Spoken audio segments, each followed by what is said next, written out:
Hey everyone, welcome to a tutorial on how to set up your Canon printer. We're going to be setting it up wirelessly today, so obviously there's a number of different models. I'm talking about the upper models of which has the WS capabilities built into it. So we're going to start by using just a standard model. I am using the MG4160 as an example, however they all have a very similar interface. So what we're going to do initially is find the home button on your device.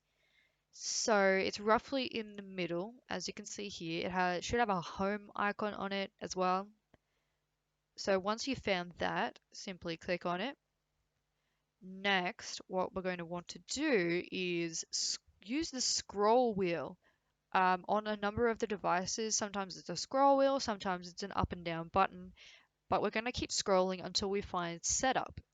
Now, setup should have a very similar icon to what's detailed here. Now, once you've found that, we'll continue on to the next step. You're going to be selecting the setup.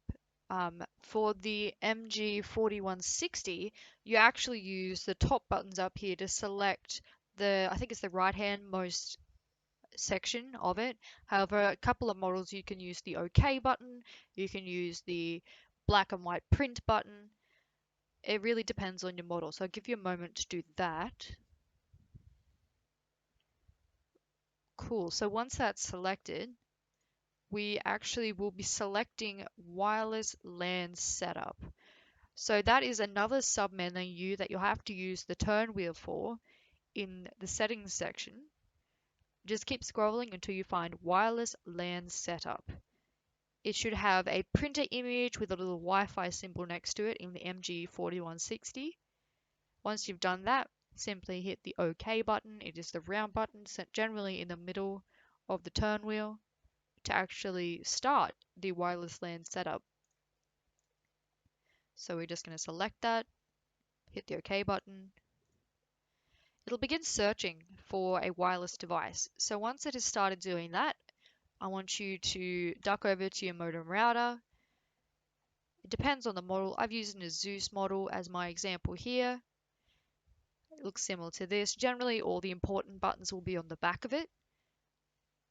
So we're searching for the WPS or WLAN button. You're going to hold that for roughly 5 to 10 seconds. That'll mean that your modem router has actually started looking to connect to the printer device. So they're both looking for one another. Hold for 5 to 10 seconds. Once you've done that, we'll move along. So hop back to your printer. Your printer will have said something very similar to this, access point found. That means that your wireless modem router has detected your printer and they are now connected. If this didn't happen, repeat the first number of steps. You'll probably need to hold down your WPS button for a little bit longer, but roughly between 5 to 10 seconds for a standard Asus modem router, maybe a little bit longer for some other ones. Once that's happened, jump onto Microsoft Word, Microsoft PowerPoint, whatever, and try and print something. So for this particular printer, the way it turns up is it's generally online, just excuse this, but it is the Canon model number WS. So that's the wireless feature version of it. If you used a wired cable, it won't have that WS written on the end of it. Now, if you try and print to your printer, it's got to be online, turned on, and it has to say online here, obviously. Try and print to it and you'll notice that it prints wirelessly with no need for a cable aside from the power cable. Thank you for watching. Hopefully that has helped. If you have any questions or queries, first of all, try and repeating the steps and then feel free to ask me. Always happy to help. Thanks for watching. Bye.